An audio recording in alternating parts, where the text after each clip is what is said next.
Sim. Gravando.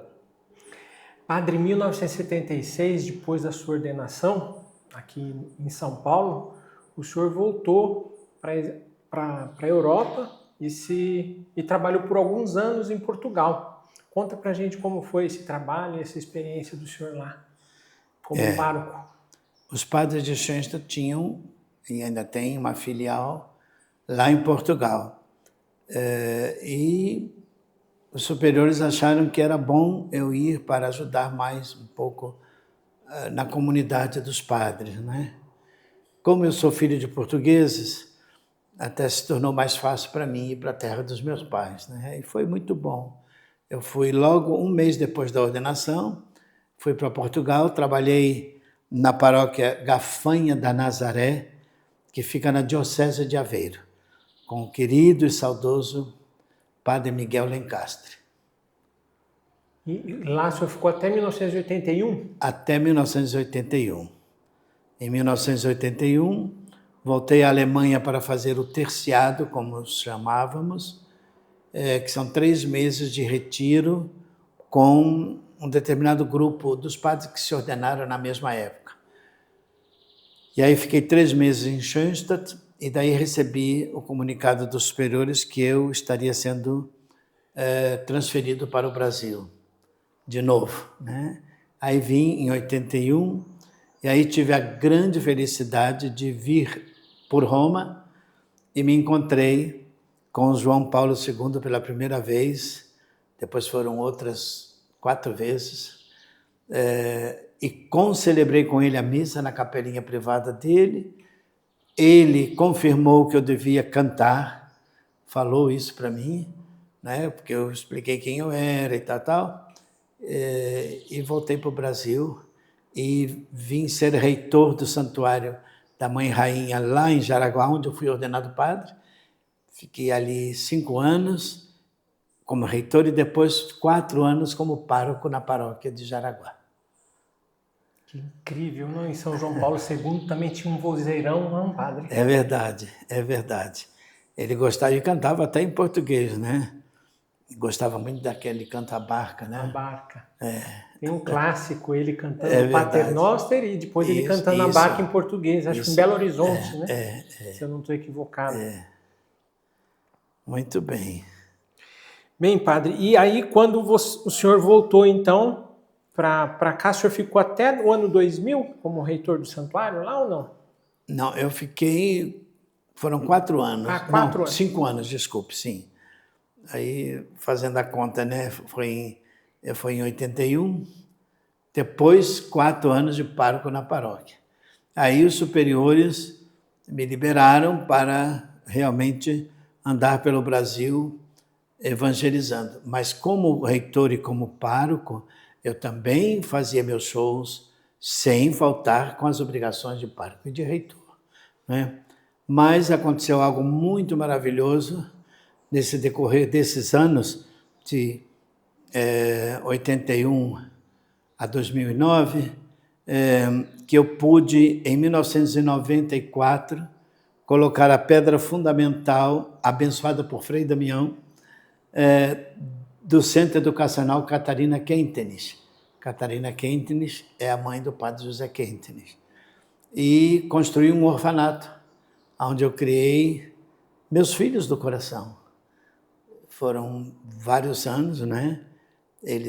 A maioria entrou tudo pequenininho, alguns já entraram adolescentes, meninos e meninas, mas era muito mais meninos, que a maioria veio da FEBEM dos não infratores da época. Uma FEBEM dos não infratores que viviam em Cotia, mais ou menos por ali, Cotia, assim. E aí, como a diretora era muito amiga minha, ela mandou os meninos e as meninas para eu criar daí. E eu pedi a ela os mais necessitados realmente, né? E vieram. Hoje já são pais de família, estão criados, já me deram muitos netos, graças a Deus, e alguns deles eu adotei até mesmo dando meu nome para eles. Que bênção. Padre, o senhor sempre teve uma uma confiança e um total abandono na providência de Deus. Né? Isso é uma percepção, conhecendo os...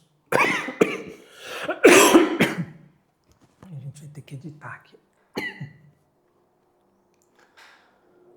Padre, o senhor sempre teve uma confiança e um abandono de uma maneira totalmente de filho mesmo, na providência de Deus. Né? Conta pra gente como que o senhor conseguiu se abandonar e fazer tanta coisa. O senhor criou depois, no ano de 2000, fundou a Associação das Filhas de Maria, Serva dos Pequeninos. O senhor mantém um orfanato lá em... É uma casa lar lá uma em casa lar Extrema. ainda, em Extrema. Sim, sim. Que são crianças que estão em processo de custódia judicial, né, padre? Sim, sim. Bem, eu posso dizer que a maior descoberta que eu fiz na vida, e Maria Santíssima me ajudou muito nessa descoberta, foi realmente descobrir que Deus é meu Pai. Tudo aquilo que Jesus diz, daquele Pai que cuida das aves e dos lírios, daquele Pai que vai atrás da ovelhinha perdida, daquele Pai que aceita o filho pródigo e faz festa. Bem, tudo isso era muito teórico, mas o padre Kentenich dizia que a maior viagem que devemos fazer é a da cabeça ao coração. Se ficar tudo aqui só, não tem valor nenhum. E Deus me deu a graça de vir para o coração essa experiência. Deus é meu Pai, Deus me ama, Deus realmente cuida de mim. E especialmente Pai, o Pai da misericórdia é algo que me toca profundamente. Ele é misericordioso.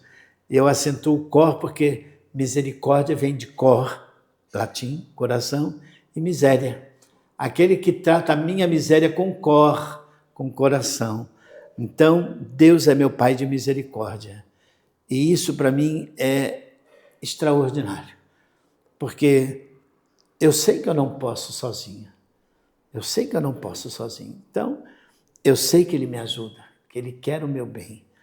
Eu gosto muito de pedir sempre, tudo que eu peço. Se queres, tu podes. Como aquele leproso pediu a Jesus. É uma das passagens do Evangelho que me toca muito também. Se queres, tu podes. Se Deus quer, Ele pode tudo. Ele só não pode uma coisa, viu? Deixar de amar você e a mim.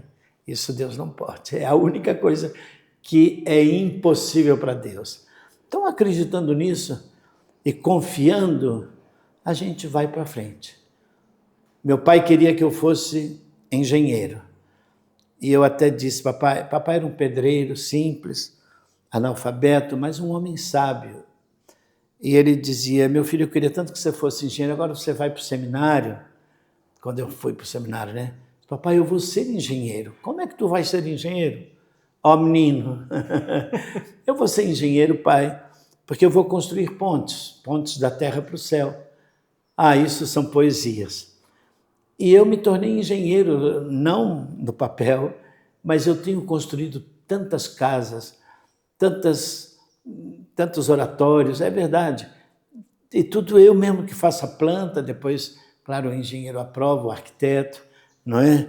Mas porque eu confio, Deus vai mandar. Agora estamos construindo um grande refeitório, cozinha para os peregrinos que vêm aqui ao Santuário de Nossa Senhora do Novo Caminho, em Jacareí, onde eu moro, e é na providência. Nós começamos e sabemos que vai até o fim, porque Deus está conosco. Eu acho que isso é muito importante, a gente viver dessa fé e dessa confiança. É o abandono e a providência agindo. Padre, o senhor, depois, continuando a trajetória, em 2009, o senhor foi para um retiro no México, onde o senhor tirou um período sabático. Isso. E ali, Nossa Senhora, eu acho muito bonito o trecho que o senhor escreve no seu livro, quando o senhor passava para ir para o seu quarto, para a sua cela, o senhor sempre passava em frente à imagem dessa Nossa Senhora, que hoje está aqui no santuário, e que depois o senhor vai contar para a gente como o senhor ganhou e parava e rezava uma Ave Maria. O senhor não passava por lá. Conta pra gente essa experiência do México, como foi a mãe do Novo Caminho. Bem, foi também vontade de Deus que meus superiores me mandassem em 2009, no dia 20 de janeiro eu recebi o visto do México. Era muito difícil naquele tempo conseguir visto. Mas eu consegui no dia 20 de janeiro, que é um dia muito especial para o padre Quentenis, meu pai espiritual também, porque foi num 20 de janeiro de 1940 que ele decidiu, 42, que ele decidiu não usar nenhum meio humano, mas deixar na mão da providência divina se ia ou não para o campo de concentração. Porque era possível ele livrar-se do campo de concentração, porque um médico estava disposto a passar um atestado falso dizendo que ele não era apto, que ele morreria até na viagem. Mas ele não quis isso.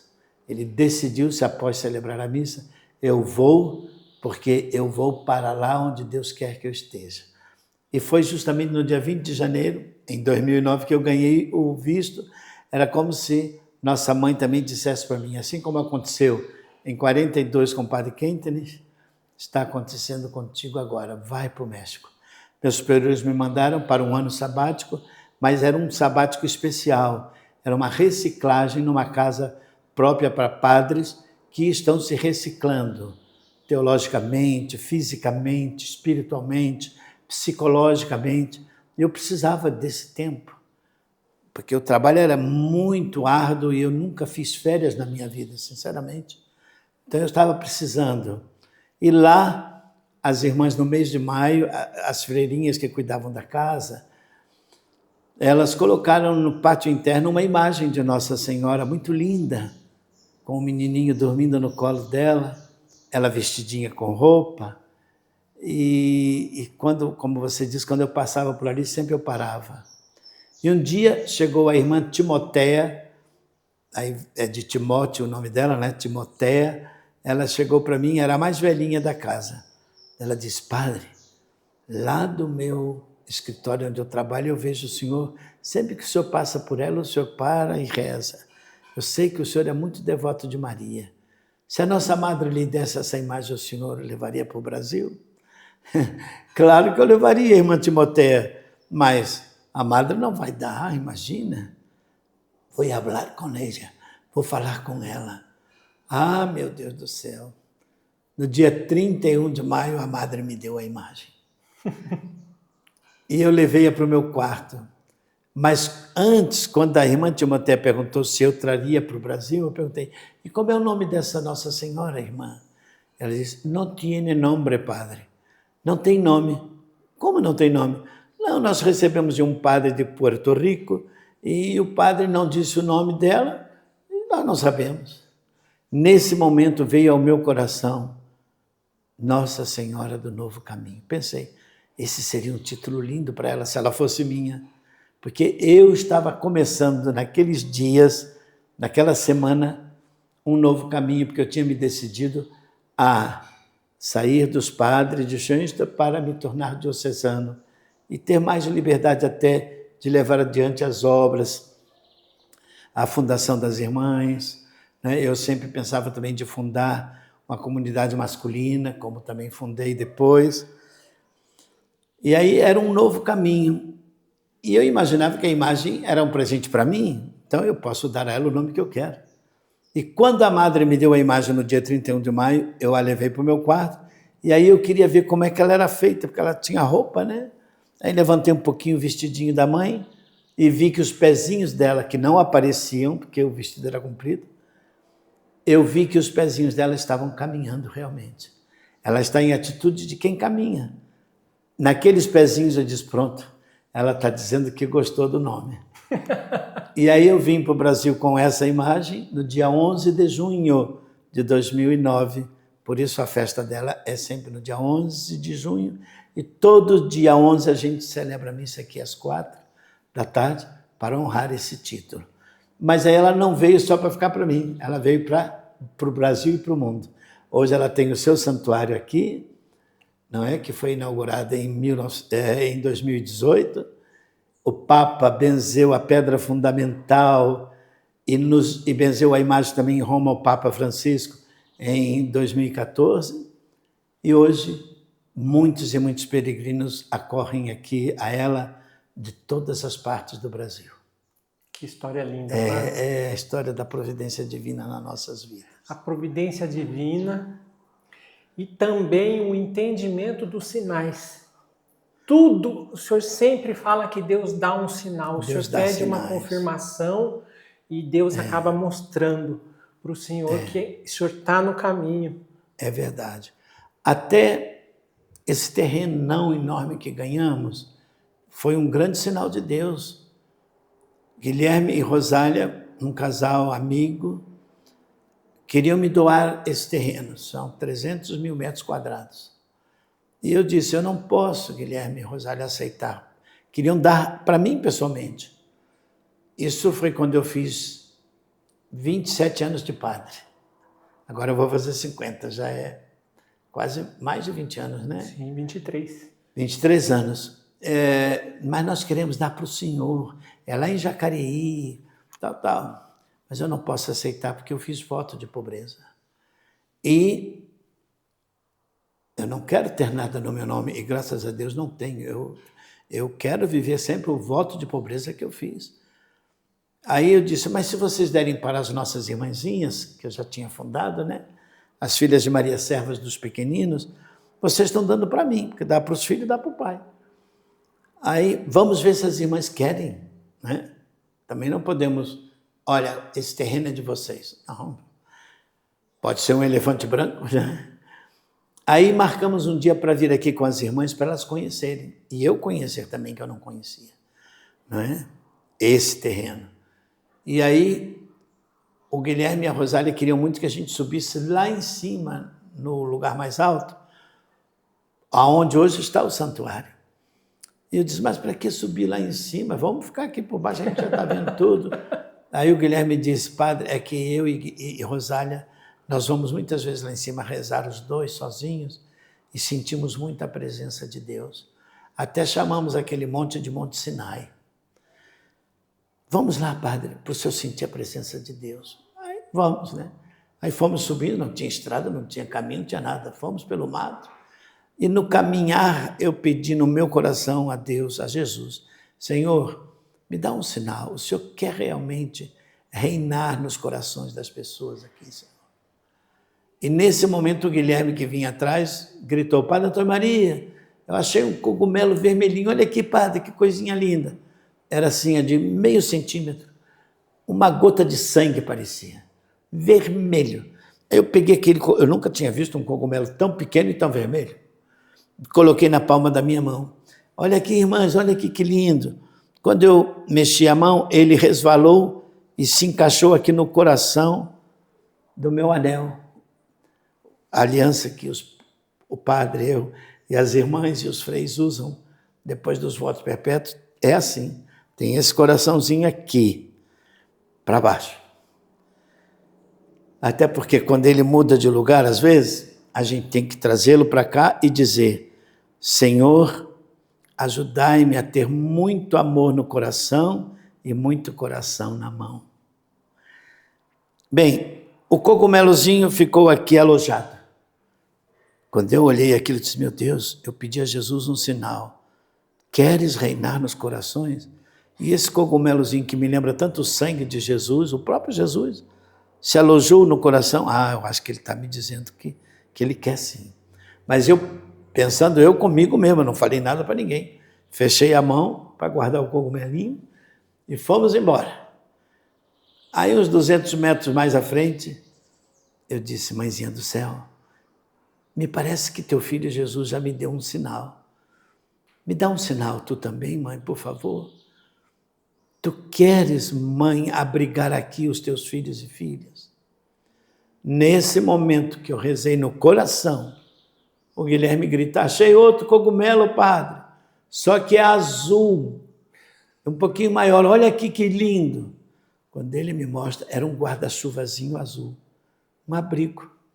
Eu não tinha pedido a ela, mãe, tu queres abrigar aqui os teus filhos e filhas?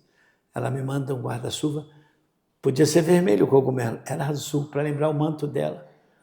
O manto que cobre, que aconchega, que abriga. Aí eu vi que era um sinal, sim. Mandei parar todo mundo. Olha, pessoal, o cogumelo vermelho me lembrava Jesus, e ele parou aqui no meu coração, e eu tinha pedido a ele um sinal. Pedi a Nossa Senhora um sinal, e ela deu. Essa terra tem dono, é de nossa mãe. E foi assim que a gente... E lá em cima, e subimos lá em cima. E eu posso dizer que lá em cima, onde hoje está o santuário, eu senti realmente assim a presença de Deus muito forte. Todos sentimos. Uma paz muito grande. E eu senti vontade de cair de joelhos para agradecer a Deus. E caí. E quis me ajoelhar para beijar o chão, porque essa terra é sagrada. Tira o sapato dos pés, esse chão é sagrado. Aí eu beijei. Quando eu fui beijar, eu vi que na minha frente estava o excremento seco já do gado que andava pastando por aí. Foi aí que eu beijei. E no meu coração, Jesus e a Mãe do Céu disseram, vocês todos são excremento, mas eu vou fazer brotar nova vida com esse adubo que vocês são. E aí, a nova vida está aí, graças a Deus. Que linda história, Padre. Então, a partir desse momento, iniciou a construção do santuário. E por que o senhor quis trazer uma réplica maravilhosa? Nós que já estivemos em Jerusalém, em Israel, do Monte das Bem-aventuranças, aquela igreja fantástica do sermão de Nosso Senhor, por que o senhor quis trazer? Qual foi a arquitetura, motivação? né? Sim. A motivação primeira foi porque eu gosto muito da igreja das Bem-aventuranças em Israel. Eu acho aquela arquitetura maravilhosa. Um grande arquiteto, não é, italiano, que fez essas várias igrejas em Israel, ele fez essa também, né? Arquitetou essa, e eu acho ela linda, é oitavada, porque são 8 bem-aventuranças, ele pensou nisso também. Eu gosto daquela arquitetura. Aí eu disse para as irmãs, podemos construir o santuário da Nossa Senhora do mesmo jeitinho da igreja das bem-aventuranças? Só por causa do meu gosto por aquela arquitetura. Foi só questão de arquitetura. Mas quando estávamos já colocando as pedras, colocando já o alicerce, eu disse, meu Deus, mas espera aí. A mãe é mãe do novo caminho. E a igreja, lembra a igreja das bem-aventuranças. O que tem a ver as bem-aventuranças com o novo caminho? Eu vou ter que pensar nisso, eu vou ter que rezar mais, eu vou ter que meditar, não é? Vai ter que ser. Nem precisei fazer nada disso. Porque naquela semana o Papa Francisco, pregando sobre as bem-aventuranças, disse esta frase textualmente, como eu vou dizer agora. O novo caminho é o caminho das bem-aventuranças. E aí eu entendi realmente o que Jesus propaga nas bem-aventuranças. Bem-aventurados pobres de espírito, isso é um novo caminho. Bem-aventurados que têm sede e fome de justiça. Bem-aventurados mansos. E vai por aí, são 8 bem-aventuranças. É um novo caminho que Jesus traça para nós. Por isso, a mãe do novo caminho quer nos conduzir pelo caminho das bem-aventuranças para sermos bem-aventurados, felizes. É isso. É isso. E outro sinal também, lá em cima, uma fonte, né, padre? No terreno tem uma fonte, o senhor construiu e 8 torneiras com as bem-aventuranças. Bem, a fonte não é bem lá em cima, não. A fonte é aqui embaixo, sempre teve. Nós temos aqui um terreno que tem uma fonte. Bem no começo da nossa fundação aqui, antes de eu ir para o México, já colocamos Nossa Senhora de Lourdes junto a essa fonte, que era um bosque aqui mais embaixo.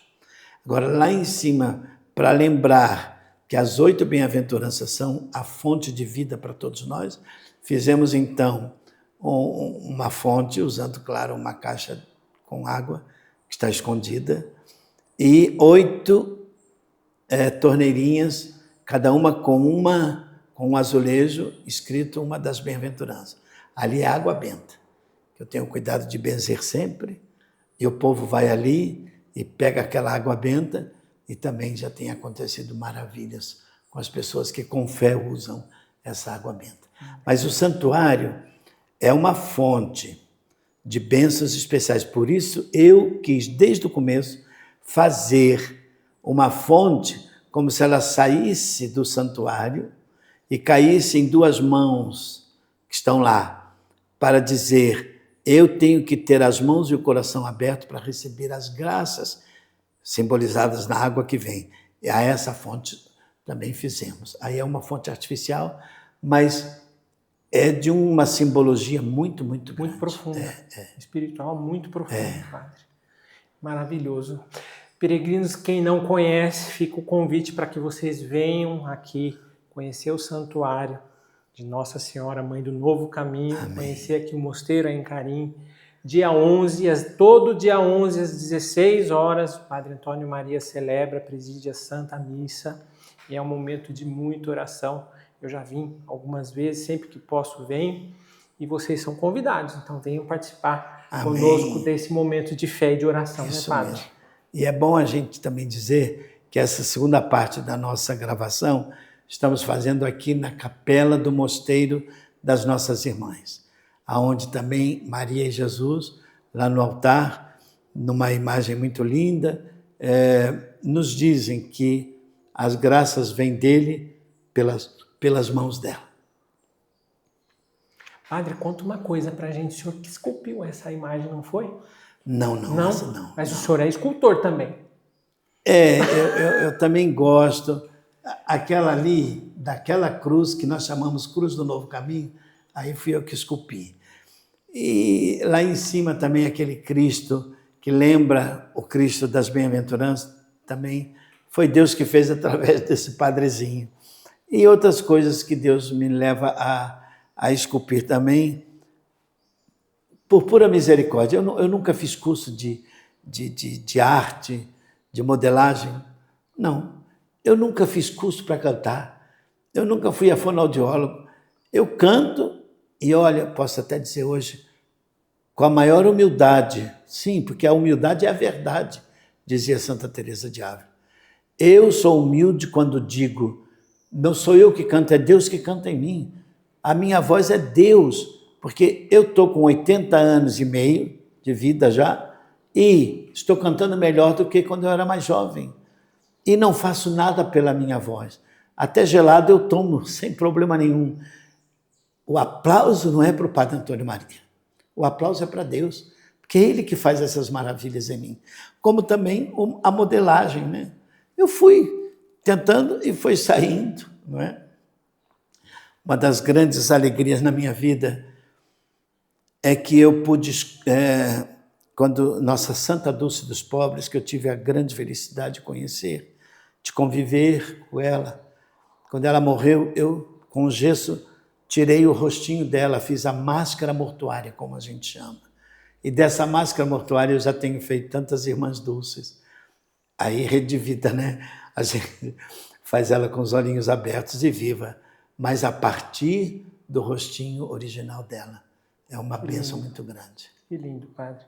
Alter Christus, né? O Senhor é um outro Deus Cristo. Queira que sim. O senhor é e é. Reze, meu filho, rezem rezamos. Vocês todos para que eu seja aquilo que muitos pensam que eu sou. Tá bom? Rezem para que eu seja. Continuando, Padre, nossa viagem na história fantástica da sua vida. Nós já estamos em 2018. Então aí o senhor fundou a Fraternidade dos Filhos de Maria do Novo Caminho. Sim. Né? Conta pra gente um pouco desse movimento e hoje como estão as comunidades aqui, dos freizinhos e das irmãzinhas lá em Extrema. Olha, os freis também foram fundados por Deus através do Padre Antônio Maria, em 2018. Não é? E porque eu penso, um dia eu vou morrer, até meu túmulo já está pronto aqui, tivemos licença de ter aqui o nosso cemitério, as irmãs e eu, o meu túmulo já está pronto, porque é a coisa mais certa que eu tenho que eu vou morrer. Então, e quem vai levar adiante? Nós vamos precisar de padres do Novo Caminho, irmãos do Novo Caminho, que levem adiante essa missão, que celebrem as missas, que ouçam as confissões, não é? Que distribuam a graça de Deus pelos sacramentos. E aí, meu bispo me deu licença de fundar também os Filhos de Maria Servos do Novo Caminho, que estão caminhando ainda tão cedo, né? Tem poucos anos de fundação, mas eu até aproveito, se você jovem sentir um chamado de Deus para a vida religiosa, quem sabe os freis do Padre Antônio Maria, como algumas pessoas dizem, os Filhos de Maria Servos do Novo Caminho, seja uma opção para você, né? E eles, nós temos a casa-mãe dos freis na cidade de Guararema, que é aqui pertinho também, na diocese de Mogi das Cruzes. Mas rezem pelos freis, para que eles engrenem com toda a força. Rezaremos, amém. Padre, continuando, o senhor se encardinou em Pernambuco, na diocese de Nazaré. Sim. Né? Como conta pra gente... O padre, se ele é religioso e deixa a congregação, a ordem, o instituto, ele precisa tornar-se diocesano e precisa de um bispo que o acolha. E eu estava justo nessa fase, vindo do México, não é? E a gente não pode dizer por acaso, porque não há acaso, mas vamos dizer assim para vocês entenderem. Por acaso eu tive que ir a Maceió para um trabalho. Eu já tinha então me desligado dos padres de Schoenstatt e me encontrei lá em Maceió com o bispo da diocese de Nazaré da Mata, que é em Pernambuco, Dom Severino Batista de França, capuchinho. Dom Severino, eu o conheci quando ele era frei. Ele gostava muito dos meus cantos e me convidou muitas vezes até para ir cantar para os jovens que ele reunia em encontros. Por isso nos conhecíamos, temos até a mesma idade. E aí, eu falando para ele, nesse encontro, entre aspas, casual, em Maceió, ele diz, mas Padre Antônio Maria, por que você não vem lá para a nossa diocese? Mas Dom Severino, eu estou em São Paulo, as obras estão lá, e eu venho para Pernambuco. Não, mas você não precisa vir morar em Pernambuco, na diocese, em Nazaré. Você fica lá e vem à diocese quando for preciso. Se for assim, tudo bem, então. Venha, eu tenho a certeza que o Conselho Presbiteral e os padres todos vão aceitar você. E ele conversou com o Conselho Presbiteral e com os padres e me aceitaram. Mas quero dizer aqui uma frase muito linda que Dom Severino me disse naquela ocasião em Maceió. Olha, Padre Antônio Maria, o bispo tem que ser pai dos padres. Está até no direito canônico isso. Eu quero ser seu pai, mas eu quero ser também sua mãe. E Dom Severino foi esse pai e essa mãe. E Dom Lucena, meu atual bispo, porque Dom Severino agora é emérito, também é meu pai e minha mãe. E eu devo muito à minha diocese, que me acolhe, devo muito a Dom Severino e a Dom Lucena, que me deixam estar aqui trabalhando, morando na diocese de São José dos Campos, aonde Dom César também me acolhe com carinho. Então, estou muito feliz. Que alegria, Padre. Que testemunho bonito que o senhor deu para a gente nessa conversa. Gratidão pelo seu tempo, gratidão por esses momentos de convívio com a comunidade, com as irmãs. Você me fez reviver tudo. Recordar é viver, né? Recordar é viver. Né? E a gente aproveita, então, agora para convidar, né, a nossa família peregrina a celebrar conosco, né, esse jubileu de 50 anos de ordenação sacerdotal, onde nós vamos fazer uma peregrinação muito especial na Itália. Isso. Um roteiro desenhado com o próprio punho do Padre Antônio Maria. A gente foi escolhendo cada igreja, cada lugar, onde será cada celebração, cada momento de oração, cada momento de agradecimento. Amém. Pelo dom da vida do Padre Antônio Maria, pelo dom das comunidades, pelo bem que toda essa família religiosa presta à nossa igreja católica, à nossa igreja particular, mas sobretudo testemunho de caridade, testemunho de acolhimento e de abandono na providência de Deus. Então, Padre, convida esse povo para peregrinar conosco. Meu irmão e minha irmã, vai ser um presente muito grande para mim ir à Itália, a Roma e aos lugares santos da Itália. Mas vai ser um presente maior ainda se você vier junto. Venha celebrar comigo meus 50 anos de padre. Venha agradecer a Deus a misericórdia dele por mim. Venha agradecer a nossa Mãe Maria, o carinho maternal dela por mim. Vai ser lindo, lindo demais. Você não vai se arrepender. Vale a pena. Vamos? Vamos. Muito bem. É isso, Padre. Muito gratidão pelo Filho, carinho. eu que agradeço e Deus te abençoe e abençoe a todos. Amém, Padre. Amém. Podemos agora gravar um